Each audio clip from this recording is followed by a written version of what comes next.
दोस्तों, यदि आपको भी कंधे को हिलाने-डुलाने में अब दिक्कत आ रही है, आपके मूवमेंट नहीं हो रहा है कंधे में और उसके मूवमेंट के साथ में आपको अगर पेन होता है, तो यह जो कंडीशन है यह फ्रोज़न शोल्डर हो सकता है। यानी कि आपका जो कंधा होता है, कंधा जाम हो गया, आप इस तरह से समझ सकते हैं। जैसा कि आप नाम से समझ सकते हैं फ्रोज़न फ्रोज़न यानी फ्रीज़ हो चुका है, यानी जाम हो चुका। दोस्तों, जो फ्रोज़न शोल्डर की समस्या होती है, यह समस्या वैसे किसी में भी हो सकती है, लेकिन महिलाओं में 40 प्लस की जो महिलाएँ होती हैं, उनमें थोड़ा-सा रिस्क ज़्यादा होती है।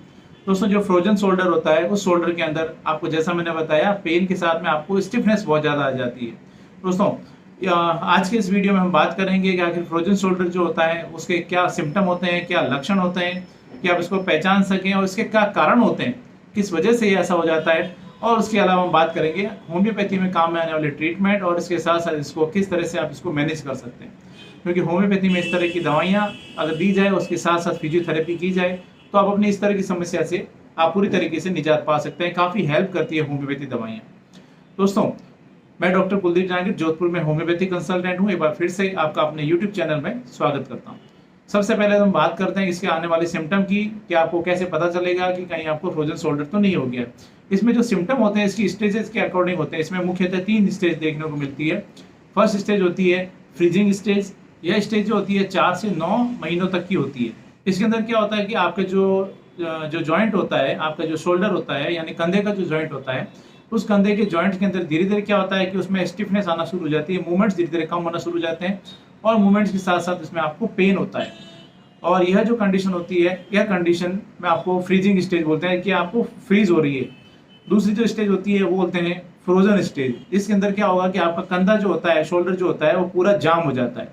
अब इसमें मूवमेंट कराने में आपको दिक्कत होती है, मूवमेंट नहीं होता है, लेकिन जो पेन होता है, पेन भी धीरे-धीरे इसमें खत्म होना शुरू हो जाता है, खत्म हो जाता है।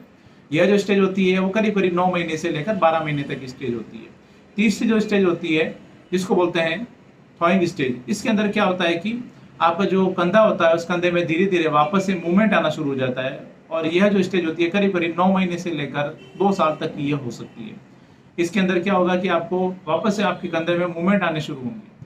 दोस्तों, यह तो हो गई इसके स्टेज की बात और इसके अकॉर्डिंग इसके सिम्पटम की बात। हम बात करते हैं इसके कारण की।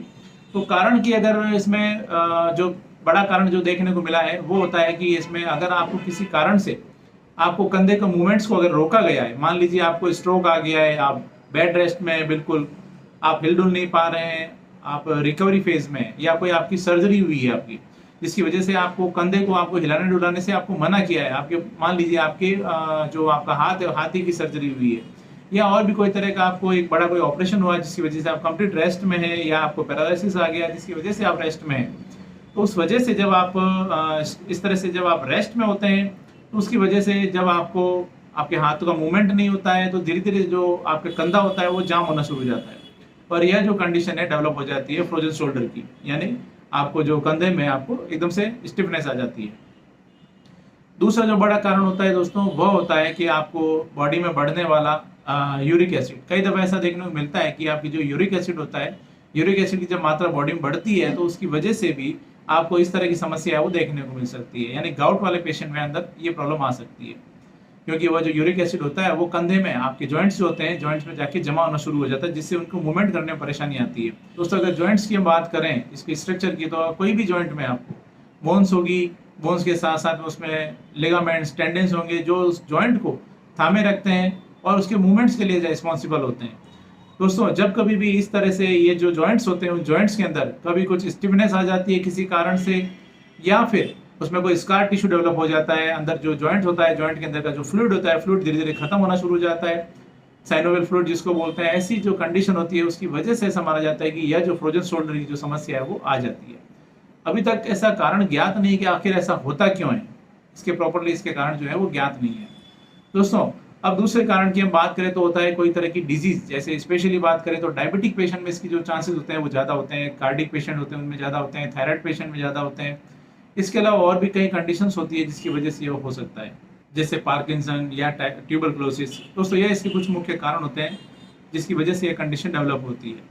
दोस्तों, अब हम बात करते हैं कि ऐसी जो कंडीशन डेवलप हो जाती है तो उसको किस तरह से मैनेज किया जा सकता है। तो इसमें जब डॉक्टर के पास जाएंगे तो आपका फिजिकल एग्जामिनेशन करते हैं, आपके हाथ को, कंधे को उठाकर देखा जाता है कि कितना उसमें मूवमेंट है, कितना पेन है। फिजिकल एग्जामिनेशन के बाद में आपको अगर पुष्टि होती है कि आपको अगर इस तरह की समस्या है, तो ऐसी कंडीशन में आपको कुछ मेडिसिन होती है जो कि इसमें काफ़ी हेल्प करती है होम्योपैथी की, और उसके साथ साथ आपको फिजियोथेरेपी एडवाइस की जाती है।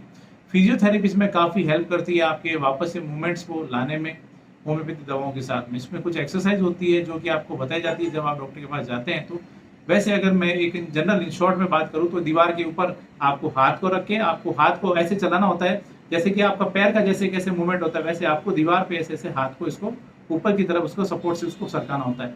इसके अलावा हाथ को आपको नीचे लटका के, हाथ को ऐसे जैसे घड़ी का पेंडुलम कैसे चलता है, वैसे आपको हाथ को, कंधे को आपको ऐसे चलाना होता है, या फिर इसको रोटेशन में ऐसे चलाना होता है, रिवर्स और क्लॉकवाइज और एंटी क्लॉकवाइज। इस तरह से कुछ एक्सरसाइज होती है जो कि आपको इसमें, आप जब डॉक्टर के पास जाते हैं तो वो आपको एडवाइस करते हैं, और उसके साथ में कुछ मेडिसिन होती है जो इसमें दी जाती है, तो काफ़ी इसमें अच्छे रिजल्ट मिलते हैं।